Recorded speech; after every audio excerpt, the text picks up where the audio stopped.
obudde kabukayiseeko mwana bulwanyo okujja ebiriyo abazaalibwa olunaku olwaliro bamugamba mutya kansule nti muli bulungi kale paayo ndabe tetulinayo omu kale 2 years looks good on you son. Happiest birthday Mohenda John Baptist. Birthday wishes from dad. Nagamba nti we love you all. Kale Mohenda. Owai. Tukwagaliza amazaalibwa amalungi. Ng'oli ku Muhenda ndabye ekifaananyi ky'omukulu ku Twitter ng'agamba amazaalibwa ge. Tamanyi birthday z'abakama bammwe. Ani. Leero si birthday ya neguniga abadde yampadde. Mazaalibwa ga Dansan Busuulwa. Oh, tukwagaliza amazaalibwa amalungi mukama waffe. Salongo. Yewandisa ko wano bambi obubaka. I am not where I want to be. Siri wenjagala kubeera. But I thank God I am not where I used to be. Nene baza Katonda siri we nali ku top. Happy birthday to me as I begin another year added onto muteka yakafana kakano kale musumulula. By the grace of God. Jesus shall reign. Tukwagaliza amazaalibwa amalungi bale kubeera boss mulungi atukebera ku wano nga tukola. Nagamba nkwagaliza byonjagaliza nga moto ye bwebeera. Bwetambula. Tukwagaliza. Ebyabisiro yabivaako tetubyogerako. Yagamba ki? Busirowa ono ebisiro waawo bwennakawuka. So yoyo mukama waffe COO Stephen Dunstan Busuulwa akwagaliza by'omwagaliza. Tukwagaliza mwagala naye mukozi w'akantu. Olimba mukozi w'akantu era oba oli awo ngeno okulaba nga Kalulina mulaba nga alina ettone era ng'olaba ali mu mixinga mwe bakashootinga mukozi w'akantu. Kwagaliza amazaalibwa amalungi katumukoleko tutya mutwale ku kigodo.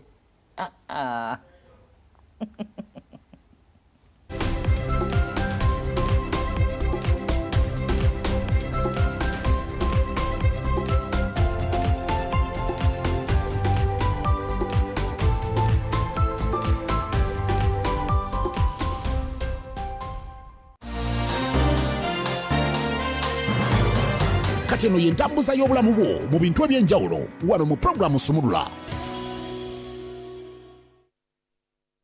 Dalini yangamba nti amuko mulamu bananga atukolako kondomi wa company eno go tulina yekka abala basalawo tubatunuulire ate munaye tukola ahemba tumya mubamanyi tamubamanyi baba kwekeeyo bajja mala bakubambale batugambe nti bulijjo kola babeera nindira mu motoka wetu. Wama tukwaniriza, it is December, it is festive season. Hope everything kitambula nga bwakibala bibatambulira bulungi eyo. Twagala mubeere safe, tetwagala ogende no mwaka 2024. Kyonna kyetakisa okubeera safe kikole ngemu ku byo kokweyagala nga bweweekuuma okozesa akapiira. Bannange bino ebintu abaana abato nabadde n'Abudumulasi n'angamba ku taata wange ku myaka gino akyazaala n'enkizuula nti ebintu ebyo tebiggwa malojja. Kakati bwotyo bwota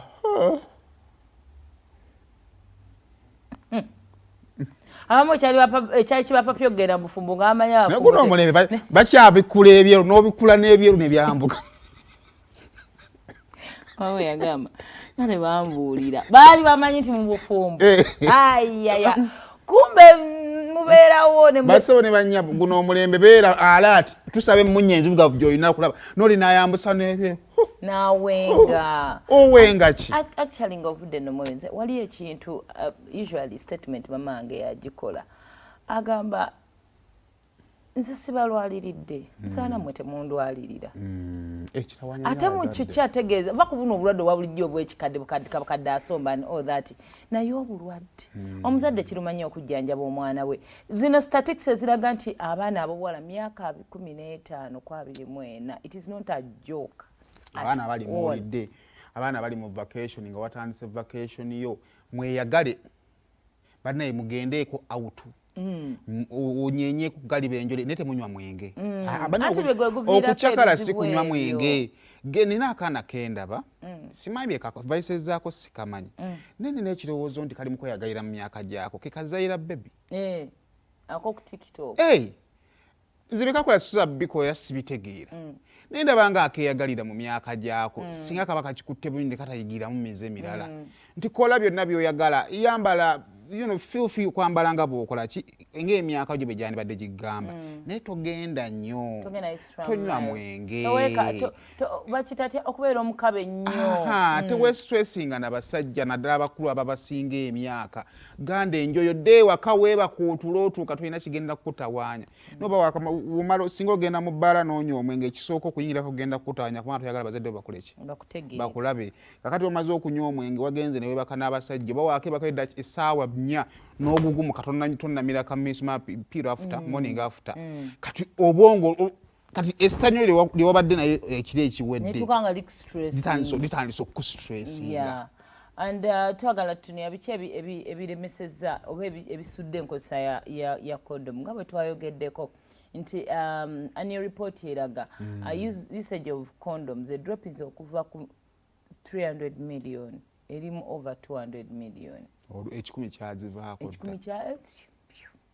buzibu ki nkebere wano nange nze nina ekyokera ddala nga bwe twayogedde wano ne Seimo nga ne bino byonna tetunatuuka bikolako education tekyaliwo awareness tewakyali edda baatusomesanga enkozesa nga chairman bawa chairman yatuyigiriza basomesa bayimba kati we would be knowing this if kati wandibadde oyita buli wamu ng'owulira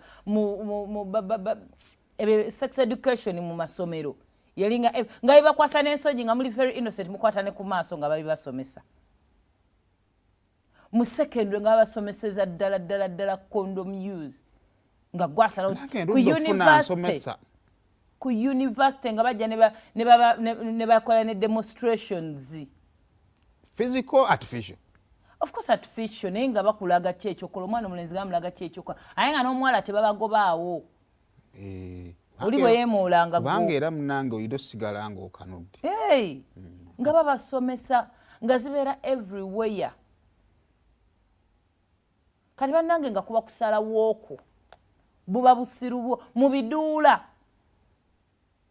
nga tandisa okubaffe ebidongo nga mu toilets za condoms za clubs zibeeramu condoms naye kakati n'okusomesa tekukyaliwo abantu tebamanyi nsonga lwaki yeetaaga okwambala condom muno gikozesa tamanyi abaana abato the young adults ate saakunyumizaako emboozi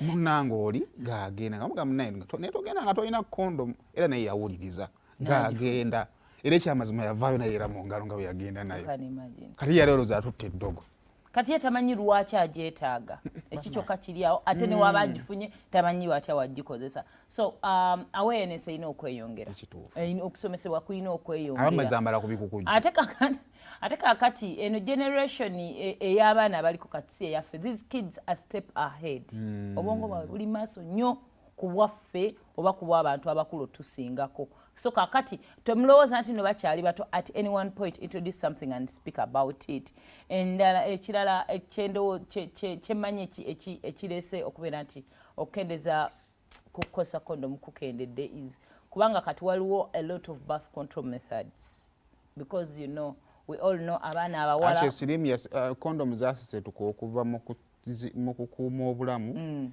nezambuka nnyo mu kukizaala ggumba abaana abawala bo nga bo mu sekita yaabwe eyo gyenva bo bazikozesa kweziriza mbuto ati ekonomi takujja mu kizaala ggumba standing alone emirimu giwe independence yaayo kuba kyekola kyanjawulo nnyo okusinga kubanga buli bw'ogyeta mu kisaala ggumba ng'omuntu agamba ng'omuntu afuna kangende mu opposite ya deposit balina eyo solution yaabwe tulina solution ya morning after pill abantu abakuzeekuze bamanyi asobola okukozesa bu IUD and all other methods kati bwalaba ate asuwe wali ate asobola n'okukozesa eno option kati bagiteeka ku options za kizaala ggumba eyimirirewo independently nti ye savinga bulamu kuba n'omwana omulenzi ojjambala agamba sanga akufunisa lubuto sina gafunisa muwala lubuto mufo ekyokulowooza nti nalina kukuuma bulamu bwe so ekyo kyaleeta obuzibu bw'amaanyi nnyo of course waliwo misconceptions eza condom nyingi nnyo ogenda zituwa zituwe ate ozimanyi era zenniza ye gwe wazikozesaako myth watandika ddi era wazivaako ddi nga mpasizza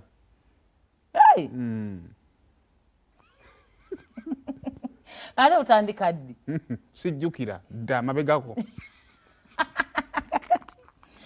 ekyajjisa ku seimo nga wasizza kyekiri tibannange switi mukabeera ebyo nno birowoozo bassebo ne banyooma abaana bali ku TV mujja kudda oba ku bano ezo myth ng'era seimo bw'ayogedde nga wasizza tiye yasalawo n'awasa ne beekebeza bulungi nnyo n'asalawo nti yoono naye bw'obanga okyazunga oli ku yunivasite otagaza bana tomanyi oba n'oyo omuwala ali ku gwe wekka bino bye twogerako just biwanuuzibwa it doesn't mean it is reality. So ezo then nekirabe bagamba waliwo ako ka percentage ke basomesaako it does not prevent pregnancy 100%. Kati omwana n'agamba bwe nyambala kondomu ate nefuna olubuto then nadduka kapiiru n'agamba wano kagenderewo agende kapiiru Tosonga.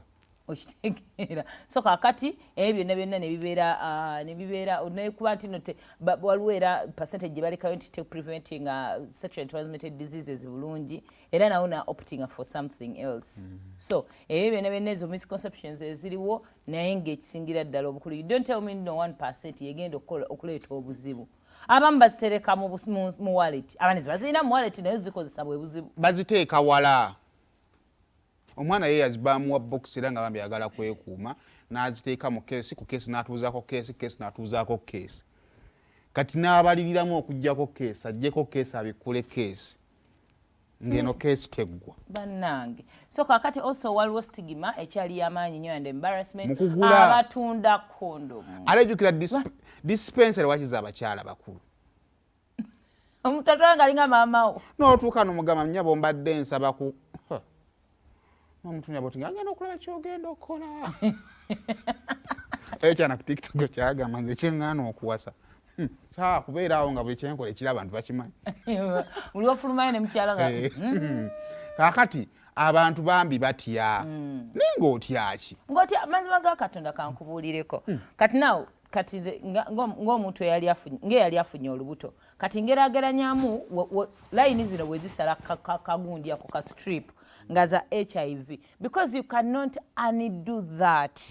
Kati nkubamu akafaananyi olunaku lwe neekebeza nga ndi lubuto aka strip kange aka HCG ne kaleeta bulayini bubiri nti I couldn't undo that but I had hopes era neno olubuto nze nalufuna ndwagala kati alufuna nga talwagala ye wagenda ye solution gy'alina agenda noonya walugiramu nti alowoozaako ku option number 2 obulwadde tebuyina kiddako tosobola bwanduinga ne option eriwo of course weebiri ne bambi PEP ne PrEP. It is PEP I think that is after then waliwo PrEP before ne bantu bameka balina obusobozi obwo psychological ebikuba ye ngaani yabuli avuddeyo nze by the same now I'm telling you the truth ebbanga lyembaddemu lye nnina knowledge ku busawo nsibu tewali muntu yali avuddeyo nankonfesingi nti akozesa PEP mpulira biwulire nti banyijja eriri naye nkozeekoko n'abo obulamu abo nze walayi nze ŋŋanze era alinako project ne doctor n'ayogera nange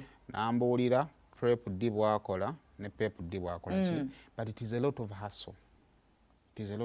Naye nga wali kikondomu za sente mmeka ngubudde kuza obwereere ezo bikaaki bye tulinawo kati nje ebirera bye babinoonya babifuna kati ate tulina n'obuzibu obulala munnanga abantu bolaba bano beebeereramu mu lutambulo olusooka kati Bob naye trust yakwetegereza nnyo muntu talivanike mwetegerereza eddakiika 3 tasobola kunzita yakamba buuze nammwe abasajja naddala abaana ab'obulenzi ani yabagamba nti nno ekikabu ekiti tebalwaza kuba ebibozi bye mutambuza nti bwekiti ekirwaza nti Busega Nsanji Maya wuyo tuyingidde mawukoto osaze lwera muteriyo niba ne tusaba ekisooka mulekera okukebeza amaaso ensonga lwaki muno omulembe omuntu bw'alwala n'olabika tusooka kunenya gwe because eddagala gye liri erisobola okukuzaayo wali we wali. Dondamu n'otiribisanga kyaffi. Kaakati bangi abakitegedde ne bakikkiriza nti siriimu asobola okukuluma ng'omusujja era bakyanyiriranga bwe baali bakola ki? Kasita eddagala lyo. Kitegeeza nti tulekerawo okukebeza amaki? Amaaso. Ekyokubiri, why would you sleep with someone gw'otamanyi status ye? Omanyi obulamu buno, there is time when we get out of control. Kakati kino kyembadde nkugamba nti omusajja bajja gundi entambula esooka, they are protected. Kakati lefu amala okufuuwa bwe bakoma mu maaci ey'okubiri buli omu n'atunira munne n'amugamba naye osobola okunzita, okakasa osobola okunzita.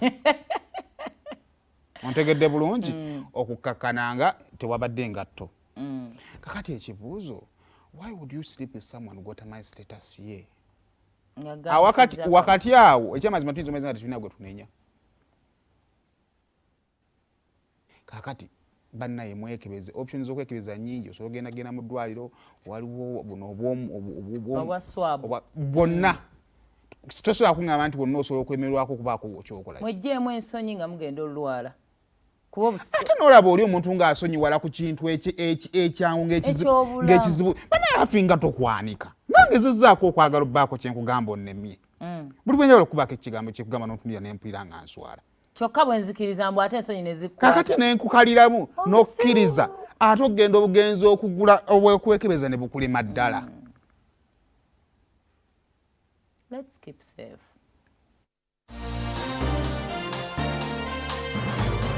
Kati eno y'entambuza y'obulamu bwo mu bintu eby'enjawulo wano